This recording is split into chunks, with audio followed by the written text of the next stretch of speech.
Не только люди могут чувствовать, страдать, привязываться и любить.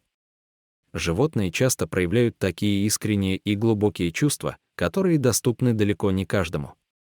Эта трогательная и печальная история произошла в Бразилии. У Вагнера Фигейредо де Лима была лошадь по кличке Серена. Человек действительно поладил с животным, между ними была крепкая связь. Но смерть разрушила эту необычную дружбу. Вагнер скоропостижно скончался, мужчина погиб в дорожно-транспортном происшествии. Его брат Ванда организовал похороны покойного, на которых присутствовали многочисленные друзья и родственники молодого человека, который внезапно скончался. Но на этом печальном событии был и очень необычный гость. Ванда решил взять с собой на похороны любимую лошадь покойного. По словам брата покойного, Серена много значил для Лимы. Ванда посчитал, что присутствие лошади на таком мероприятии было бы вполне уместно. Только он не мог себе представить, что будет дальше. Ванда привел лошадь на похороны. Лошадь вела себя довольно спокойно, люди, пришедшие на печальное событие, не могли понять, понимает ли животное, что происходит. Но Серена повел себя очень необычно. Лошадь, казалось, поняла, где находится. Серена подошел к гробу и начал его обнюхивать. Затем лошадь заржала и прислонилась головой к покойному. Всем стало очевидно, что животное прощается со своим человеком. Лошадь выглядела растерянной, подавленной, она явно понимала, что происходит. Все, кто видел прощание верного животного с умершим другом, были очень тронуты.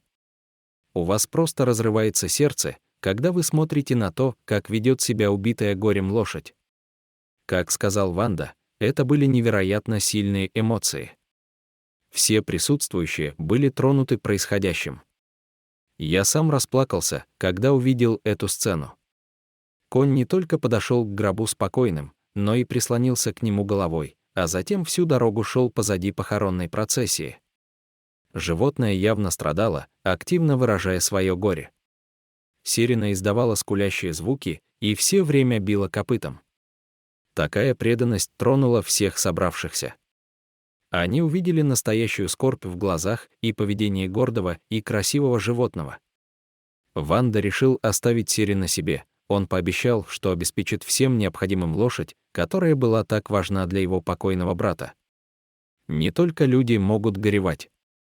Так, исследователи обезьян в Южной Африке наблюдали случай, когда самец не смог пережить смерть своей самки. Животное сильно страдало, долго металось по телу, а затем улеглось чуть поодаль. Через некоторое время самец был найден мертвым, и ученые так и не выяснили причин смерти. Оказывается, обезьяна умерла от тоски.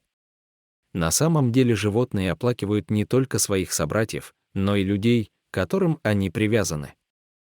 Есть хорошо известная история о слонах, которые прошли десятки километров, чтобы попрощаться с человеком, который спас их от смерти.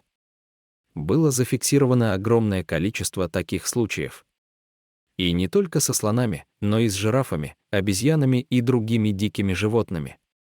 Что уж говорить о собаках или кошках, которые действительно близки человеку, а потому сильно страдают после смерти своих хозяев.